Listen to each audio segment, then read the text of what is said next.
if you are, in terms of research, and Hollyoaks in particular is really good at this, they'll put you in touch with charities if your storyline is quite sensitive, issue-based, issue-driven, and they'll be campaigning. They're quite. I mean, I did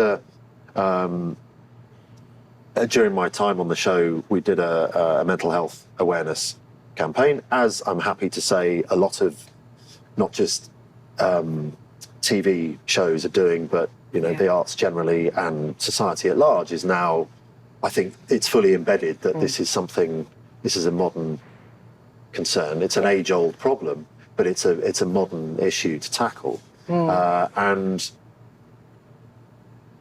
although my character's storyline wasn't specifically involved in mental health, I mean, you could argue he's a very good example as a character of a man of a certain age who's so ridiculously out of touch with his own emotional intelligence. There's that.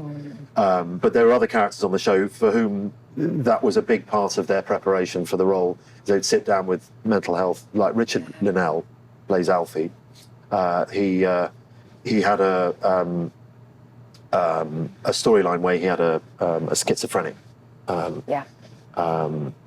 Not just episode. I mean, it was ongoing that he had this voice in his head, and to see that the way that played out was so sensitively handled. It couldn't have happened unless the actor was fully in command of the message that the charity he was working with had given him, and it was fantastic, and it did win a couple of awards, that one of those particular episodes, but also that storyline. And one thing I will salute Hollyoaks for is getting that kind of stuff right.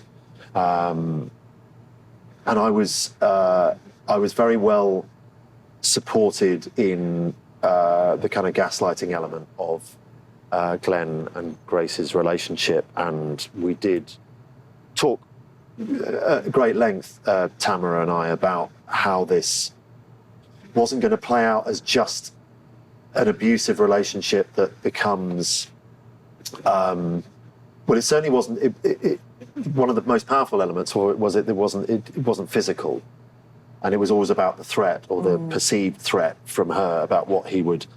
It's psychological. Yeah. So I had to. The kind of research for that was learned whilst we were filming rather than in advance, because I knew to an extent that Glenn was going to go in and shake things up as this family man who had a past and had a dark past in terms of his the relationships he'd had with his son's girlfriend, and they'd had a child together.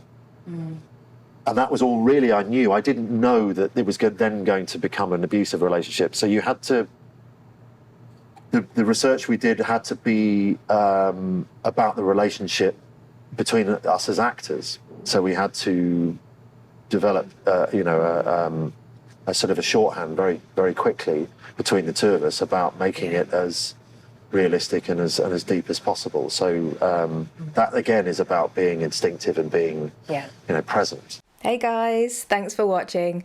If you like what you just saw, and if you want to see the full-length version of these conversations, hop across to our website at actors-anonymous.com.